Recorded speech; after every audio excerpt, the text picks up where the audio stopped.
Yes, yes. Here we go. Live once again here with the Re-Entry Connect podcast. We got a special guest once again, my brother Rodney Derrickson, wrongfully convicted with about 30 years in prison before they got overturned his sentence, man. Now he's a free man. We appreciate having him on the show. We know that this show is all about giving people knowledge and understanding, resources. Here it is, man. We had juvenile lifer once upon a time, but now he's a free man. But nonetheless, y'all know how I like to do it. I like to jump straight in, to a story. I don't like to tell nobody else's story, but I'm allowing him to go ahead and share his own story.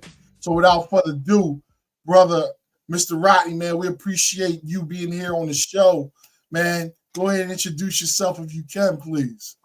Yes, sir. First, Keenan, thanks, man, for giving me this opportunity, man, to share my story.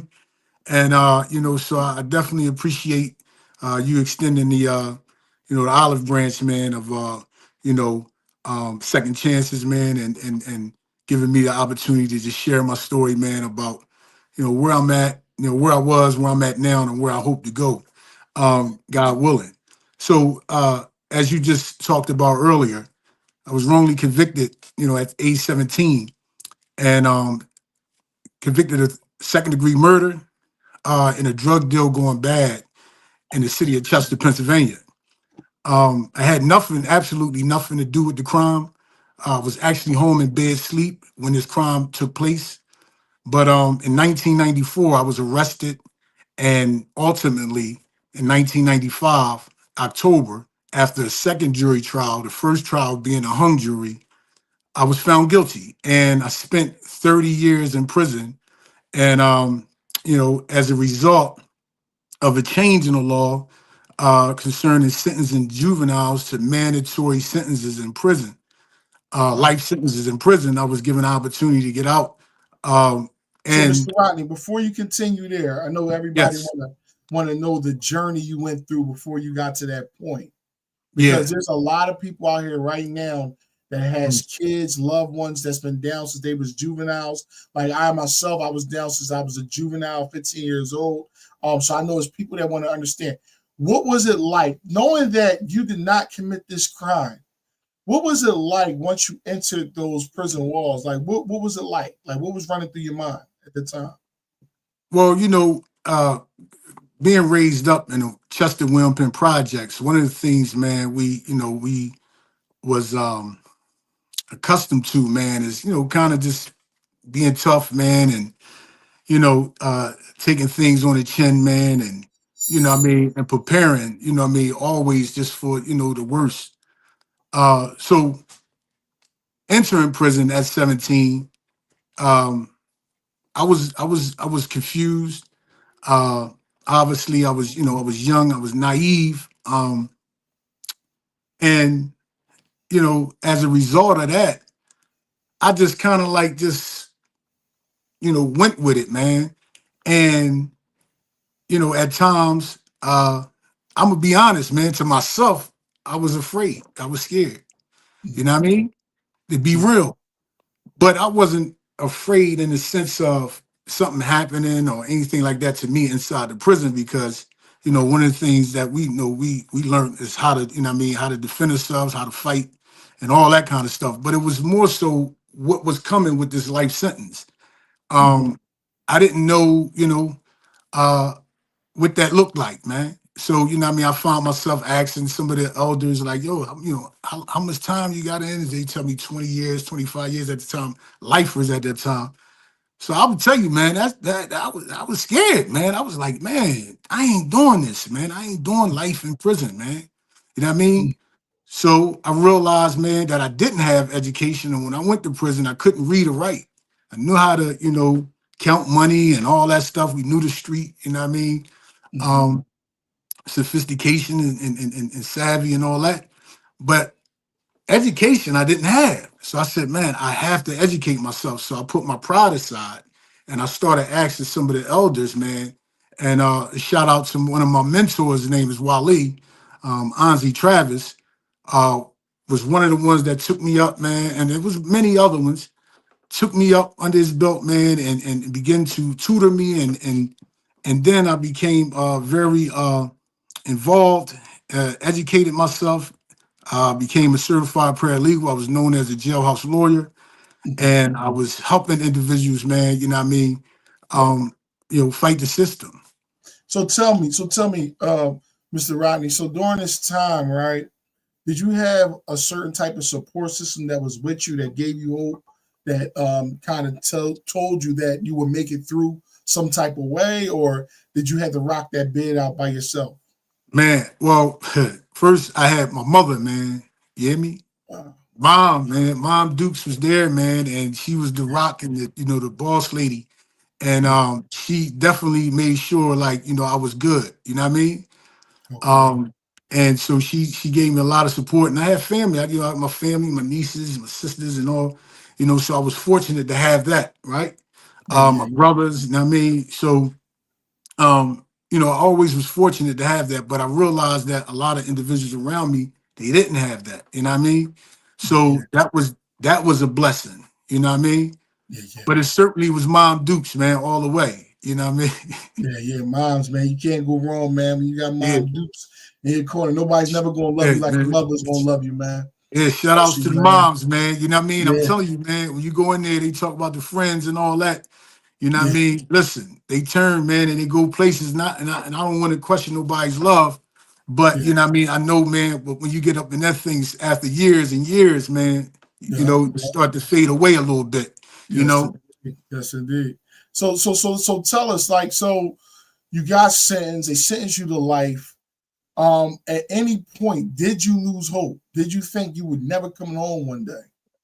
nah, I never lost hope, man. And Uh, first and foremost, man, Islam has really grounded me because I accepted Islam in 1995 while I was in prison.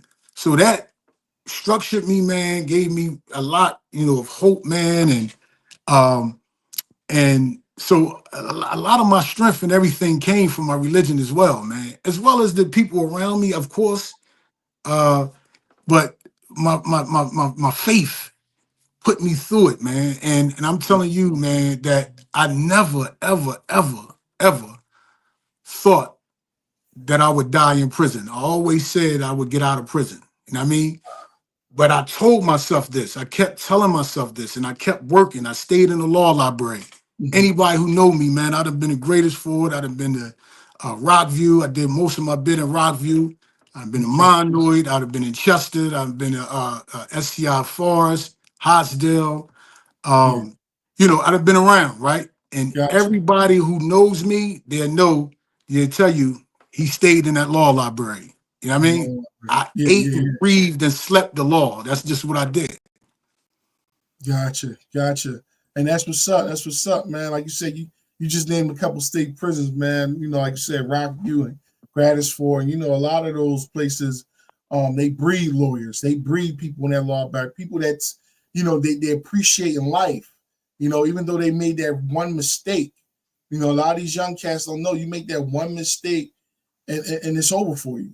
And here it is. You didn't even make the mistake. You were wrongfully convicted, and you still wound up going to prison.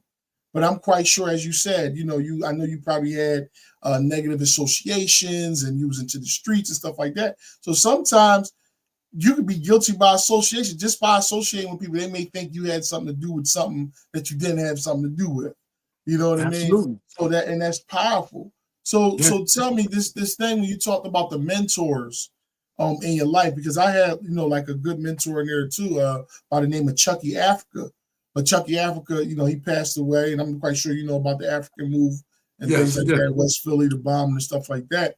Yes, sir. They were some good mentors, him, the Smiley Akbars, and a lot of these people, over time, even though they was wild and once upon a time, but then they came with a bunch of knowledge and wisdom once they came to their consciousness of knowing, like, yo, this is not it. you That's right. know and that's so share some about, like, about that mentorship and how that helps you out and how it helps you navigate, but not only help you navigate, but how did you choose the right mentor, because there's grown men in there that act just like kids. So how Yeah. was you able to Yeah. distinguish which ones to how did you weed that out? Well, first of all, coming from the streets again, what I mean, who's who and what, what I mean, who's playing games and who's not, what I mean, all that stuff, right? Yeah, yeah, yeah. And so you able to, see who's who, right? And it's about consistency, what I mean, and being consistent and not 1 minute saying this and then the next minute doing that, right? Mm-hmm. Because you lose credibility when when that happens. But we talk about mentors, right? And as I said, I had many, but one, Irvin Moore, Mr. Irvin Moore, we called him Professor. I called him Professor Irv, right? When I was in Rockview, I met Irv, and I know Irv, you know what I'm saying. Mm-hmm. Yeah, yeah, And yeah, yeah, so yeah. it was the people of his ilk, what I mean, that I was able to gravitate to, what I mean, and they Mm-hmm. they they took me under their wing, man, and gave it to me, spoon by spoon. They ain't forced it on me, and and I wanted it, so I went and got it, Mm-hmm. But it was so many, like I had an old head named Floyd, Chill, he was one of my law professors. I called him my law professor. Okay. Paul Perry, I call him my criminology professor. You Yeah, know, yeah. these bulls is, guys that actually really grounded me, man. And it's so Mm-hmm. many. It's so many. And if I forget, some of the names, forgive me. But Yeah. and I'm asking that they forgive me, but they know in my heart that it's love. Yes, sir. Yes, sir. Yeah, Yeah, yeah, and that's powerful right there, man. Especially in a place like that, not knowing who to trust. You may think like, "Dad, this person be walking the track with somebody for weeks, months at a time. The next thing they turn around and try to get you stabbed up." You know what I yeah, mean? Like, how many yeah, times have we seen that? People that's supposed to be yeah, certain cliques, and next thing you know, they getting razor blade, buck 50 all over the yeah, face, stabbed in their neck. You know what yeah. I'm saying? How many Playing times have we games. seen Yeah. that? You A know what I whole lot of mean? games. So A you got whole to lot of know games. it's important. It's important that who's who and who's you dealing with. Yeah. Um, and Mm. and and again, that shows itself. Yeah, yeah, absolutely. So take us on that journey when you found out that you were about to transition, that you was about to come home, right?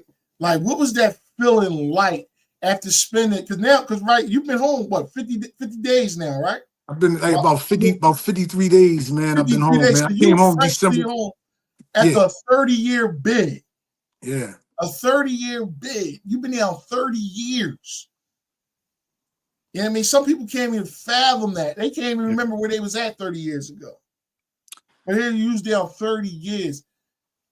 What was that experience like, right? Of you knowing that you coming home, but you done lost almost more than half your life due to a wrongful decision by a judge, jury, et cetera, et cetera. yeah. And I mean, and I think that first, we when we talk about the system, it's a system that has a process, and it starts with the police doing an investigation, right? Then the police, once they finish their investigation, they writes their reports and it then issue a cause of, probable cause of arrest warrant, which is signed by a magistrate judge. And then that case is then given to a district attorney, assistant district attorney, and then assigned to assistant district attorney. And then that individual prosecutes the case based on what was developed in the investigation. Gotcha. So it's components to it before getting to the jury, I mean, and the judge, or the judge and the jury, excuse me. Mm-hmm. So I just want to make sure we note that process, because in those processes, the early processes, that's where a lot of mistakes happen at. Mm-hmm. Um, and which we have poor police investigation, witness cooperating for favorable treatment and deals because of outstanding cases or charges that they may have pending. Um, so just But it's, now hold it's up. But now it's a hold up though. process. Yeah. But real quick, I mean to interrupt you, Mr. No, Rodney. no, sir. But Go now, ahead, man. but now you went to prison at 17 years old. Now I know Hmm. that one of the laws that it says that that age or ignorance is no excuse, right, Right. for you Right. not to know the law. So here it is, you're a kid, you really don't understand the law, so you're really relying on the decisions of a lawyer or a public defender, et cetera, et cetera. So Yeah, now, yeah, so it took time for you to understand the totality of your case in general, correct? yeah. And that's right. And that processes and new processes. You Mm-hmm. know, we find ourselves, I mean, we then assign um public defenders that might not be experienced or have the resources to match the district attorney's resources. So if you poor, black, and don't have, you know what I mean, the necessary funds to build up a Mm-hmm. good solid defense for yourself, Yeah, the chances are you're likely to be found guilty. And that's sad to say, um, but it's the reality. And it's not just my reality, it's the reality of so many others, that I've, seen and, reading over individual cases. I'm talking about just basic, um, motion practice, right? yeah, Things would have been different, a lot different, even in my situation, So there is definitely a components to this whole process that gives individuals, like myself, injustice. You know what I mean? yeah. So, and if I can, I want to just talk about just the importance of having, adequate counsel. And again, I didn't know what was going on, so I relied on a public defender at the time, Mm-hmm. um, to really, assist me. I had a hung jury the first trial. I'm like, Mm-hmm. man, the second time, I know the jury's gonna get it right. And I'll be found not guilty. Mm-hmm. And it didn't. But the lawyer I had, he just was totally ineffective. Um, and as you learn the law a little bit, sometimes it's too late because you got time bars, post conviction time bars that has to be, your PCRAs have to be filed within a year after Mm-hmm. your final judgment and stuff like that. So by the time Yeah. you get to learn anything of what's going on, Mm-hmm. you're time barred out of court. Yeah. That's it. you know so most of the individuals that I've assisted, that I know, that's the reality, that's their reality, and that was my reality up until the Miller versus Alabama case came down, which really opened the doors up for me to get back in court and being able to continue to litigate my case now today. Mm. Wow. Wow. So you went through this. You found out that you had a loophole in the case. You made the appeal. You came back. They said, "Wow, you're going to be a free man." Yeah. What and is and running? Mm-hmm. Mm-hmm. Yeah, nah, and that's another part of the question you was asking. What that felt like, man, and Yeah. so obviously, man, like I said, I always believed, and I always had hope, and I always, had that faith, man, in the Creator. Um, and I remember at my resentencing hearing, I talked about, the things that I've done, um, to approve myself. But I remember one thing I said to the judge. I said, Your Honor, I said I had two choices. I said I had a choice to either live or die in prison, and I chose to live. And I explained exactly what that meant. Mm-hmm. Working, helping, improving myself and others around me, getting involved in um, uh, uh, restorative justice workshops and taking advantage of you know, rehabilitation initiatives and groups, mentoring other individuals. Uh, I took advantage of that. Even when I was a lifer and some DOC policies prohibited lifers from even being a part of any kind of education programs and stuff. So what we did was, and some of the senior lifers, people like, the Herbs and, and them, right? Yeah. Them guys was able to get their degrees under the Pell Grant before it actually was stopped under the 1994 Crimes Bill.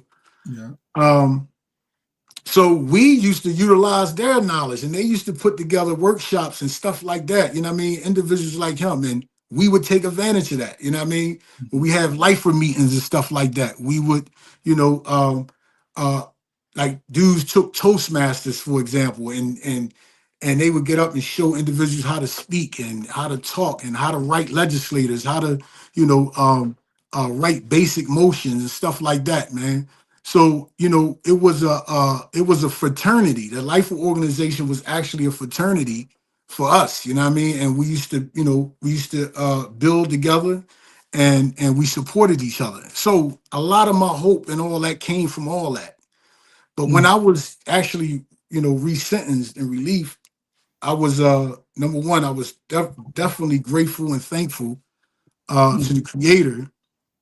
And I think, man, and I obviously got emotional, very emotional. Mm. Um, but it was like I kept going, man, and I haven't given up on myself. Wow. And I remember, one of my nephews, he came to see me in Gradesville in 2013, Mm-hmm. and I remember I told him then, I said, man, it's not over until you win, man. And I Mm. said, it's not over until I win. And these are the things that grounded me, man, and kept my motivation. So when it was my time, I laid everything down. I put the work in.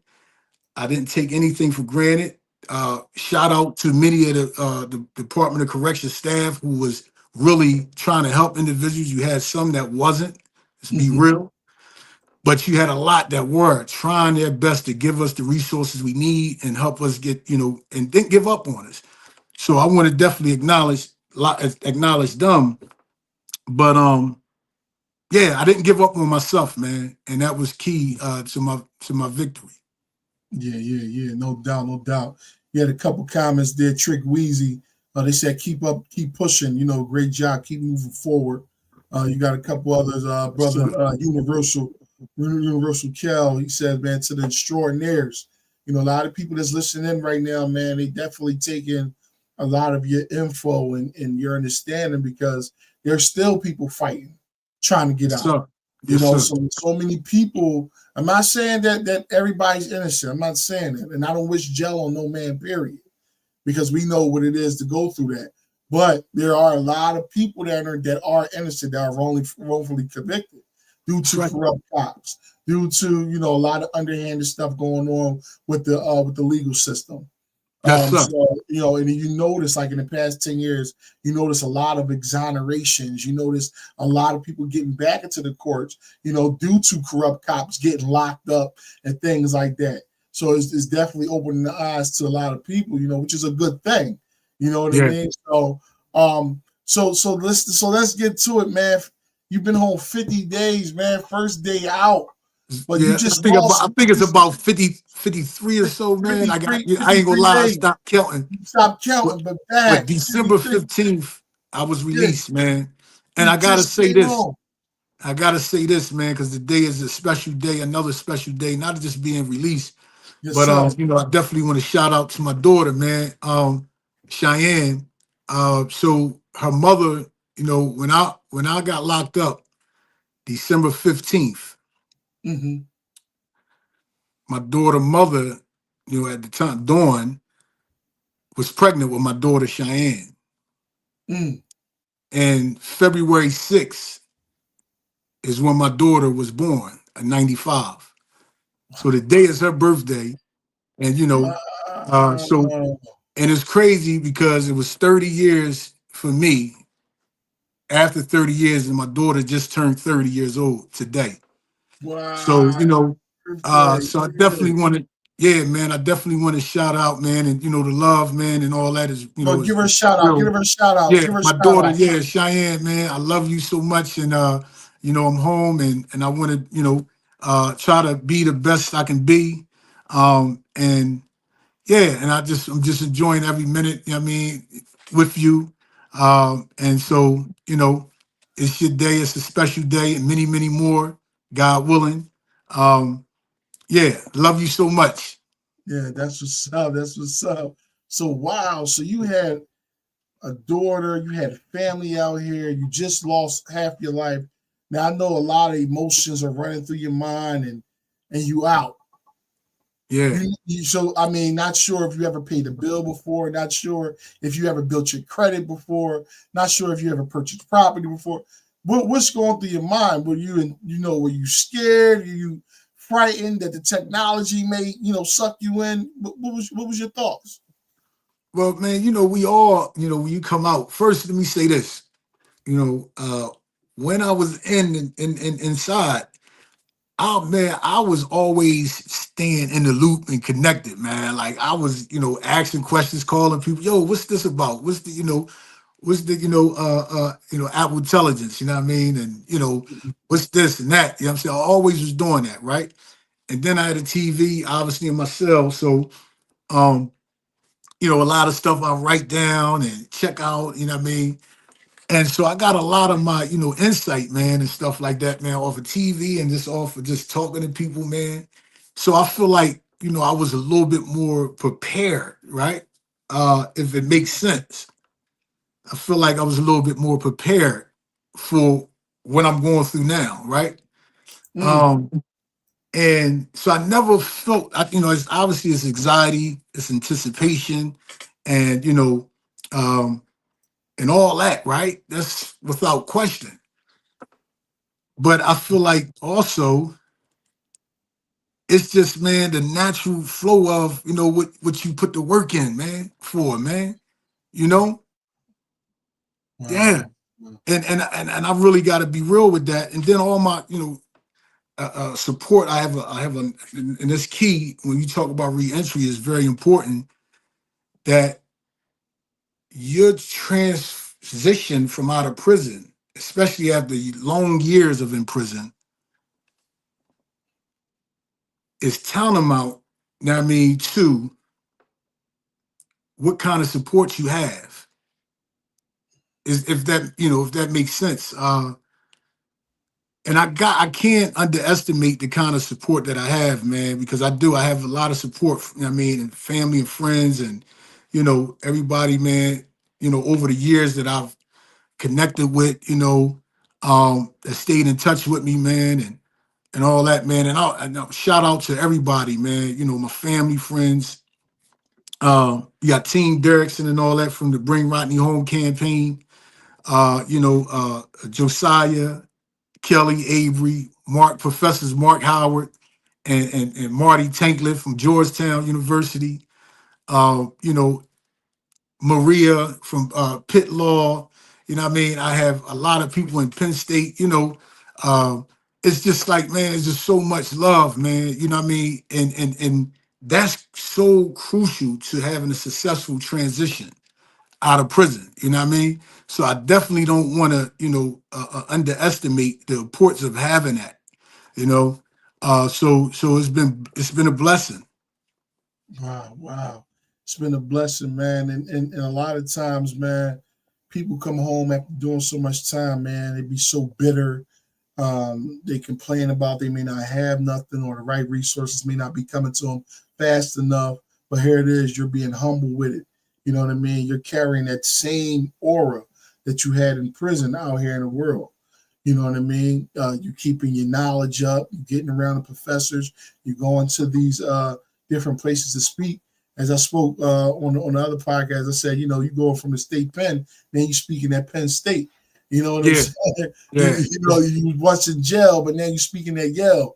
You Hey know what I mean? yo, Shout out to Wallow. Wallow used to say some things like that. So, but well, yeah. I got a book, and then I ain't published it yet, but that there are the concepts. So I had wrote an article in 2011. You know what I mean? It's called "Prison is a College for a Wise Man and a Playhouse for a Fool." And so those concepts and stuff, I'm deep in it. You know what I mean? And actually, in my book, I talk a little bit about that. You know what I mean? From the state pen to Penn State, and from your jail to your Yale, and you know what I mean. And I also say from your prison town to your Georgetown. Mhm. So I'm for that, man. And I tell people, man, utilize their time in prison to educate themselves, get better. You know what I mean? So many people have written me off, but God has a different plan for me. And I'm saying, if you put the work in and you just, you have patience with yourself, Mhm. you're gonna be all right. You know what I'm saying? You're Gotcha, gonna be all right. gotcha. And Mr. Ben Hilton, he said, great title. It's a nice title that you got there. Tuning in over there on LinkedIn. We okay, appreciate beautiful. that. Yes, sir. And Yeah, that yeah. article that article is actually posted on LinkedIn Oh, as wow. well. You know what I mean? Prisons Yeah, and yeah, yeah. scholars, college for wise men, playhouse for food. That's actually on LinkedIn as well. Nice, nice. Uh-huh. Yeah, yeah. So tell us, so where do you see yourself? And I know it's pretty early. It's pretty early to say. Which I tell a lot of people, sometimes you gotta live a little bit in the right way. Live a little bit to understand what's out here, how life flows, and things like that. So, where do you see yourself in the next like 6 months to a year, or where would you like to see yourself? Well, I'm just right now, I'm just appreciating the moment, and I'm letting that be the destiny, right? Mm-hmm. Uh, and I'm gonna continue doing what I've been doing, man. And that is not, number one, believing in myself, connecting with others. You talking about, when I come home, I've been from day one, man, I've been working. I've been volunteering, as a local food pantry joint I volunteer at, you know what I mean, every first and third Thursday. I also have, it's another spot, church that I go down and volunteer at. They have a hub Wednesdays where they share resources about reentry and all that kind of stuff, man. People, just there supporting each other, man. So I show my face, and I grace the place and show my face, you know what I mean? And I just try to just share my story, man. I share my story, and it's so much acceptance, man. People, is just embracing me with so much love, man. And what I mean, it's times, man, because I call myself a strong individual, right? So I try not to show, any emotions, man. Yeah, But yeah, at times, you know what I mean, yeah, when I come in for the night and I start, reflecting on my day and how I spent it, yeah, out yeah. of nowhere, man, I just start, naturally Mhm. flowing, man. And Yeah, so, it's a beautiful thing, man. So I'm doing that. I'm working. I'm meeting people. Um, just man, I'm yeah, blessed. I mean, I'm blessed, yeah, man, and I'm just grateful. And I'm not taking any of this, man, for granted. Going to the supermarket, for example, man. My first time I went to the supermarket, I went to Dollar Tree. My first night out, man. I took all our pictures and stuff like that. You know what I mean? The experience, right? I yeah, went, to the bank joint, cashing a check, like, you know what I mean? And, going to all the little restaurants and all yeah, that yeah, stuff, right? yeah. Going Mm-hmm. shopping. You know what I mean? I never did that. Using the access card to show me I'm a fast learner. I'm a visual learner. So I learned how to use the iPhone and all that. My nephews and them, shout out my nephews, nieces and all, you know what I mean? My Mm-hmm. team and all that, you know what I mean? They sharing the screen with me. Look, here, you do it like that, boom. And I'll pick it up. So, shout out to them, man. Also. But yeah, so all the pictures and all that, I'm lining them up to send them back, you know what I mean, back in. Yeah, yeah, Because yeah, I want them to see, man, what it's like. And I want them to be inspired, man, to continue fighting and also when they come home, they do the same thing. You feel me? yeah, They yeah, volunteer, go out, you know what I mean? Help, seniors and stuff, man, with their bags and stuff like that, yeah, man. I'm yeah. talking about, I really enjoy doing that, That's it, man. That's you it. know? I really Yeah, enjoy doing that, man. yeah, And they appreciate it. They like, yeah, man, you should see the smiles and the yeah, everything that yeah, I yeah, get. yeah, yeah. Yeah. It's real, man. It's a And it's beautiful crazy thing. because it's crazy because, like you said, by you doing even acts of service like that, people will look at you and won't even know your story. So you came out without a smell of smoke on you, man. You went through the fire without being burnt. But like you said, it was only by grace by the Creator, man, that we were able to make it through situations like that. Because Yeah, how many people you know in there, they done lost their minds, man. many, These people talking to walls, many, they man. playing with their feces, they throwing piss Yeah, on the cards. yeah, You yeah. know what I'm saying? They strung out on the drugs, they on the Thorazine and the Right. the Red Rhyme and all this stuff. They Yeah, cheeking the meds and all that, man. They chasing the high right now in there, yeah, a So lot, man. And you you know, know, mm-hmm, that's it's, real. it's It's sad. real. But Mr. Rodney, man, let us know, man, about your website, man, or any social medias, anything that's going on. Like, how can they get in touch or to check you out? Well, so right now, we got so you got the Bring Rodney Home, at Bring Rodney Home IG. You got Okay, my website, Rodney Home, bringrodneyhome.com, excuse me. okay, And also I just started the Rodney Home 30, which is popping. So that's something I just started myself. It's me after 30 years, home after 30 years.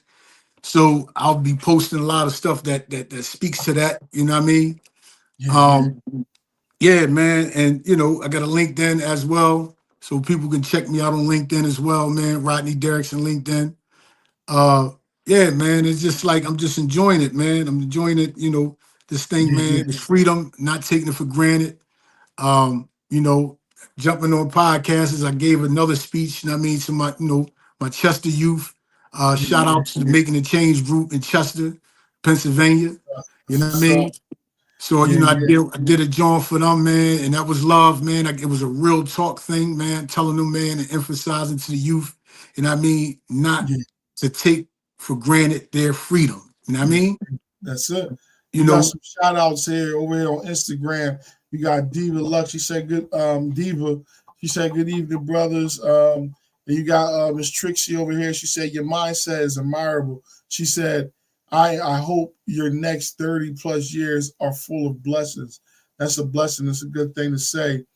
thank Diva you, said, thank you. stay strong, keep your head up. Yeah, and like people definitely dropping some good jewels here, man.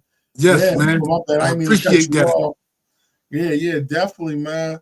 And like you said, man, you got a whole lot of things going on out here, man. That's again, it's going to come in time. It's going to, it's in increments. Nothing comes Yeah. overnight. You know what I'm saying? We would want things, but we can't take back the hands of time. You know what I Yes, mean? sir. But we can live in the moment that we're in right now. Now, you know what I'm Yes, sir. saying? So, Yes, sir. um, And that's key, mhm, man. And one thing, man, that I have to say, man, is that I'm able to, you know, be where I'm at, man, because I'm not bitter, man. I'm not bitter. I'm not mad at the system and none of that. You know what I mean? I fought the system. I mean, I'm not mad at the system. Because people make mistakes.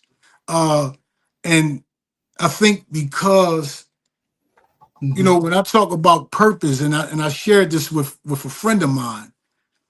When you talk yeah, about purpose, sometimes you experience pain through purpose, right? yeah, yeah, But when you heal from the pain, hmm, you fully able now, you're recovered. So mm, now you're able to function, you're able to go again, right? So right, when you experience pain through your purpose, it's just temporary. It's going to heal. It's going to heal itself. You know what I wow, mean? wow, So, that's and I think powerful. that's where I'm at with my approach and how I look at things and my outlook. Um, and I mean, I was also a certified peer support specialist while in prison, so I had a lot of Yeah, mental health training, um, recovery, crisis intervention, and first aid, and mental health first aid and stuff like that. I got a lot of that training, man.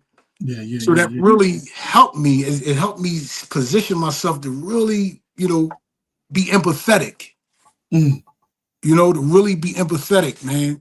And once I was able to do that, I found that the people that was coming to me for help and assistance and the ear to listening to, right? To listen to, Yeah.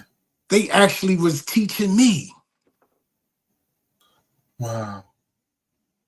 Teaching you. Real rap, man. That's deep. And one of them was how to listen. How to really listen, man, and dig in and put yourself in somebody else's shoes, you know? Yeah. Absolutely. So, Mr. Rodney, if you could talk to the people right now, somebody that's listening in the jail cell, somebody that may be in a recovery house, somebody may be in a reentry house, whatever the case may be, what type of hope or type of words of inspiration would you give them right now? I would say, man, because I'm not going to jump on this podcast and make it feel like it's just easy as 1, 2, 3, because it's not. Times, man, is difficult, it's hard, and I understand it, and we understand it. But what I would encourage individuals to do is not give up on themselves, not lose the love and value for themselves. Because once you do that, it's over. It's over. Believe in yourself, first and foremost, not nobody else, yourself. You know what I mean? Once you're able to believe in self, everything else is going to come out and people are going to see that. When you have confidence, man, look at an individual that has confidence, right? They get attraction. People who love themselves and not give up on themselves and taking every day and just not, I'm not saying don't complain, because sometimes you got to do that because, people will take advantage of you. You know what I mean? Say, oh, it's too much now. You know what I mean? But when they see you struggling and they really see you sincere and you doing everything and every effort to maintain, they going to come out, man, and doors will blow open for you. So I would urge individuals, especially in the inside, to never give up on themselves. Don't lose hope. Don't be afraid to say, yo, I ain't following that. You know what I mean? That's not where I'm at, man. And that would be my insight, man. Because I don't want to give advice. I don't think we should be giving advice, but that's my insight. That's totally understandable, totally understandable. And we really appreciate you coming on here, sharing your story, letting us know. I know there was another thing that you were supposed to share about the GoFundMe. Share about the GoFundMe account. My fault, man. Well, listen, again, the power of people, man. And, so individuals, set up a GoFundMe, Team Derrickson, they did that for me. And, there's been a lot of individuals that contributed to that, believing in me. And I just wanted to thank them for their support, and for giving me opportunity, because obviously you said I had to pay rent and all that stuff, man, and get some clothes for myself, you know what I mean? So I want to definitely thank everybody who donated to my GoFundMe. And if anybody able to do it, I would definitely appreciate it. It would be a beautiful thing. And trust me, I'm not just taking this as just, a cash check. I tend to pay it forward. When I get right and I see an individual got to GoFundMe, I want to donate back to those individuals because I know what it felt like. So, yeah. Yeah, absolutely. Yeah, and without further ado, you already know it's Keenan Hudson. I'm your host here with the Reentry Connect podcast. We appreciate having Mr. Rodney. Yes, Mr. Rodney is innocent. After spending 30 years in prison, he made it home. Been home a little over 50 days. Freshly home, y'all. So we gotta definitely encourage him. So feel free to like, share, subscribe. Share this video with people. I'm telling y'all gonna get some good insight, especially for a lot of the incarcerated juveniles that's out there, the mothers, the parents that are watching this, that constantly communicate with me. There's some real good information here. And feel free to reach out to him as well. All the platforms he will be on. So Without further ado, Mr. Rodney, we appreciate having you. If you want to share something, feel free. Yes, sir. Well, I have one thing, man, that I'll be remiss if I didn't share this. So yesterday I was invited to the Capitol, Harrisburg, legislator from Chester, Pennsylvania. One of the legislators there, Representative Carol Kazim. I want to just say thanks to her, man. She invited me as a guest to the Capitol, and she really she gave a speech about my story. And so I wanted to take the moment to just thank the legislator for her service in the Chester community, and not only just that, but also for what she did. And it takes courage, you know what I mean, to do that. And so I appreciate that. And then it's on YouTube. You just check it out. You know what I mean? Rodney Derrickson just put me up on YouTube. It's gonna pop up. But yeah, shout out to the state rep for welcoming me home. Yes, indeed. We appreciate that. Thanks a lot. Thanks a lot. But without further ado, Mr. Rod, we definitely gonna love to have you come back, especially when we do the group session. We're gonna be talking about some powerful things on there, man. We definitely need your input. We want to just encourage you, keep doing your thing. Like I said, I'm gonna be out there soon, to visit y'all. Shout out to Kurt Danish as well. Tomorrow's favor, powerful re-entry. Yes, sir. We appreciate him as well. Sir. But without further ado, everybody, y'all have a good night. And we hope to peace, baby. We'll Thank be you, back man. soon. No doubt. Peace.